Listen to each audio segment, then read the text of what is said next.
3 मार्च 2026 मंगलवार। ये कोई साधारण तारीख नहीं है। इस दिन दोपहर के समय आकाश में घटित होने जा रही है एक अद्भुत खगोलीय घटना, चंद्र ग्रहण। आइए विस्तार से जानते हैं ग्रहण के सही समय, सूतक काल, क्या करें क्या ना करें और किन राशियों पर इस ग्रहण का सबसे अधिक प्रभाव पड़ने वाला है।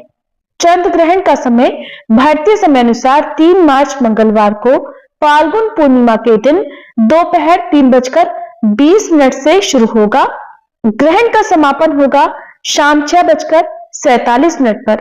ग्रहण की कुल अवधि लगभग 3 घंटे 30 मिनट की रहने वाली है और चंद्र ग्रहण का सूतक 9 घंटे पहले शुरू हो जाता है। इस आधार पर इस बार चंद्र ग्रहण का सूतक काल भी फाल्गुन पूर्णिमा को मंगलवार के दिन सुबह 6:20 से शुरू हो जाएगा, जो कि ग्रहण के मोक्ष काल यानी शाम 6:47 पर समाप्त होगा।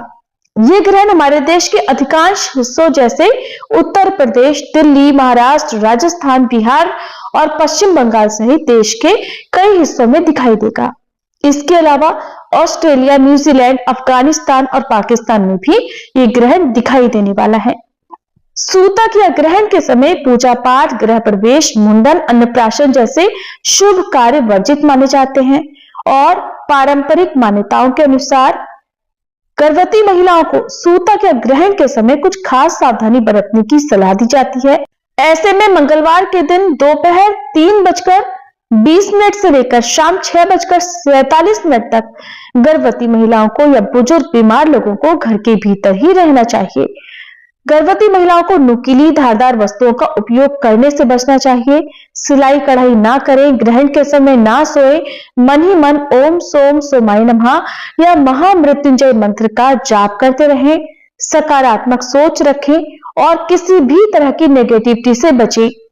वैसे तो सूतक या ग्रहण के दौरान यात्रा करने से भी बचना चाहिए। अगर किसी गर्भवती महिला को किसी आवश्यक काम से यात्रा भी करनी पड़े तो आप सूतक काल लगने से पहले कुछ ऐसी शुद्ध वस्तुएं, पवित्र वस्तुएं जो हमारे हिंदू धर्म के अनुसार ग्रहण या सूतक काल में प्रयोग की जाती है, जैसे तुलसी की पत्ती या दूर्वा, कुशा, इसके अलावा कोई पवित्र पुस्तक, गंगा जल, रुद्राक्ष की माला या फिर तुलसी जी की माला को अपने पास रखें। सूतक काल में भगवान की प्रतिमाओं को स्पर्श ना करें, आरती दीप प्रज्वलन ना करें, किसी भी प्रकार की पूजा पाठ इस दौरान ना करें और ऊंची आवाज में जोर से बात ना करें, क्रोध ना करें, घर में लड़ाई झगड़ा ना करें। अगर यात्रा को टाल सकते हो तो टाल सकते हैं। सूतक या ग्रहण के समय भोजन पकाने और खाने से बचना चाहिए। खास तौर पर ग्रहण जब से प्रारंभ होता है तब से लेकर ग्रहण की समाप्ति तक कुछ भी पकाने या खाने से बचना चाहिए। हालांकि बच्चों, बुजुर्गों, रोगियों को ग्रहण या सूतक संबंधी नियमों में छूट मानी जाती है। ग्रहण के दौरान मंदिरों के कपाट बंद रखे जाते हैं, लेकिन ग्रहण की समाप्ति के बाद स्नान और शुद्धि के बाद पुनः पूजा करना अनिवार्य होता है, आवश्यक होता है। पुराने समय के बड़े बुजुर्ग गर्भवती महिलाओं को ग्रहण काल में अंदर ही रहने की सलाह देते हैं और तब से लेकर ये भी परंपरा बहुत सी जगह पर चली आ रही है कि गर्भवती महिलाओं को पेट पर गेरू लगाने से कहते हैं कि ग्रहण की नकारात्मक किरणों का असर होने वाले शिशु पर नहीं पड़ता है। इस दौरान आप ग्रहण से बिल्कुल भी ना घबराएं, अपने आप को शांत रखते हुए ग्रहण या सूतक काल के बीतने का इंतजार करें। किन किन राशियों पर इस ग्रहण का इस बार असर पड़ने वाला है, तो मेष, कर्क, सिंह, वृश्चिक और मीन राशि के जातकों को इस ग्रहण के दौरान खास सावधानी बरतने की सलाह दी जाती है। सूतक काल या ग्रहण के दौरान जितना हो सके हनुमान चालीसा का मानसिक पाठ करें या आप सुन सकते हैं ओम नमः शिवाय, महामृत्युंजय मंत्र, ओम सोम सोमाय नमः या हरे कृष्ण महामंत्र का जाप लगातार करते रहें।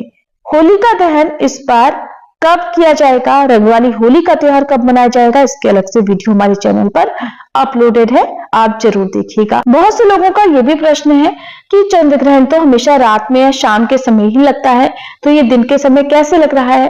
दरअसल विदेशों में जिस समय ग्रहण प्रारंभ होगा उस समय भारतीय समय अनुसार आपको समय बताया गया है कि दोपहर 3:20 से ये ग्रहण प्रारंभ होगा।